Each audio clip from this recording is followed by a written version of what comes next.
Hey guys, it's Stig here and welcome back to another video. In this video I'm going to be bringing you guys a review of the Yamaha Aerox 2014 edition.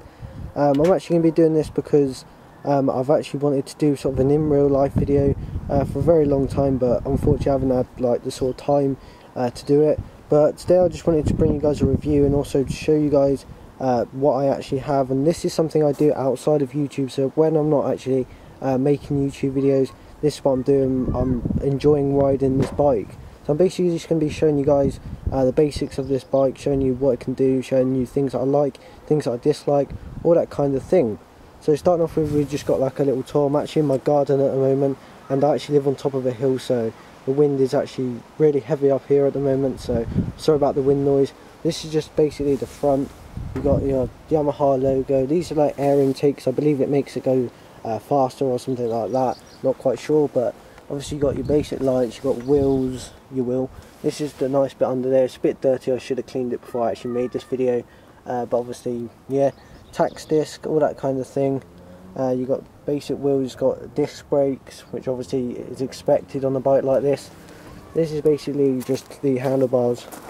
I'll show you guys now. This is the speedometer. I'll actually turn it on, but it's called the speedometer. It basically shows you everything to do with the bike. So you've got your speedometer, you've got your miles. I've actually done 527 miles since I last shown you guys, which has probably been about a month and a half. That's my petrol, so I've got one or two bars down from petrol, 1 bar.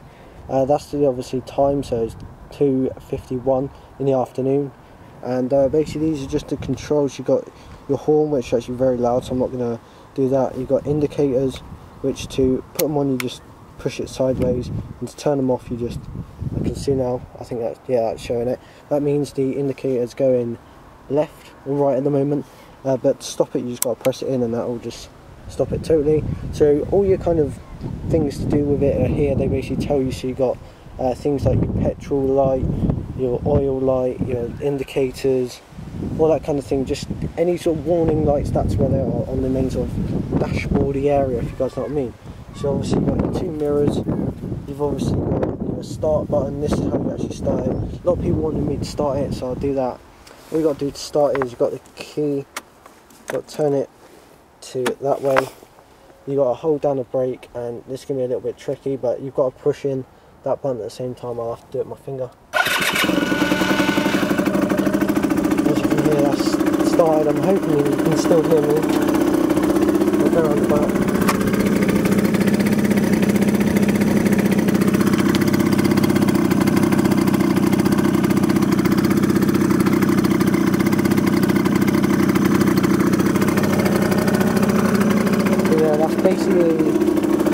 That's basically the bike started. As you can see, it sounds quite nice, I suppose. At first it sounded a little bit nice, but I think it's sort of wear and tear, or wearing down, the sound starts to go a bit funny. It's also got a kickstart on the side, which again is very useful. I'll try start it, doesn't always start every time. Kickstart basically just works by you just kicking it basically. As you can see, it started first time, which is pretty good. So that's like an alternative way of starting it if the sort of ignition doesn't work, because sometimes it hasn't actually worked. I've had to use the kickstart.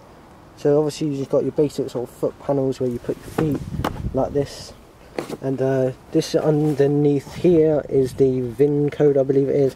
So I don't really need to open that, but like I said, that's sort of how you start the ignition, all that.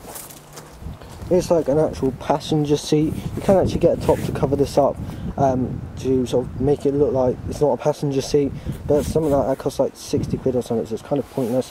Here are the sort of, don't really know what they're called, but they help you get the bike on and off its stand. That's the stand down there. Again, it's a bit dirty, I should have cleaned it, but it's a basic stand. I've been looking at trying to get a side stand.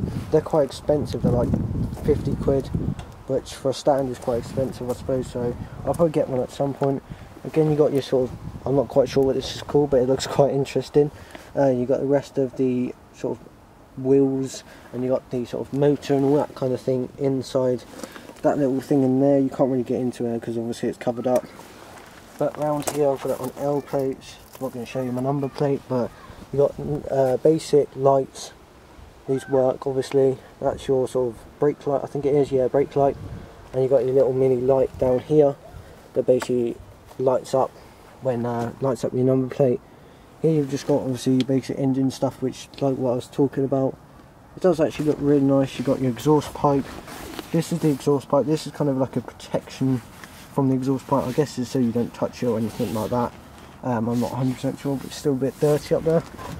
But I like this sort of design of this. It's got like a really nice design, and as you can see at the front, it's got like some more air intakes, which I think it connects to the ones that are in the front that I showed you earlier, and it comes through to here. I'm not quite sure, but any sort of bike enthusiastic people would know. But I'll show you the seat. The seat's actually quite cool. And all I've got to do is just turn this key to the left, and wait there, I'll show you. This is what happens. This pops up. This is your petrol. It takes unleaded petrol, and this actual fuel capacity is only 7 litres. So that's the fuel in there. You can't see it obviously. Well, I think you did slightly. But yeah, it takes 7 litres, so it's not too much, but it's alright for a bike, I guess. This is the oil. Again, you can't really see the oil, but it goes down into there. And actually, you have to put 2-stroke oil in this when it needs topping up. This is the seat. The seat actually folds up.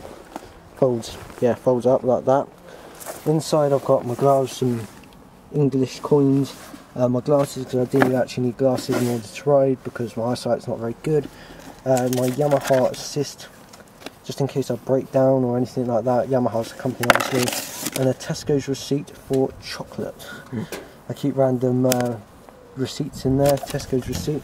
But yeah, that is basically the whole bike. I'm kind of just showing you the whole bike. I'm actually going to go off for a ride now, and I'm going to go to the shop and do a couple of other bits. But that's basically the review of the 2014 edition of the Yamaha Aerox. Like I said, I just wanted to bring you guys this sort of in real life video, because I don't usually do them very often. I think it's important for you guys to know what also I'm doing in my life as well as doing YouTube. So just wanted to update you guys.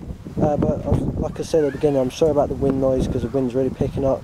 But I do hope you guys enjoyed this video. If you did, then please do not forget to give the video a like.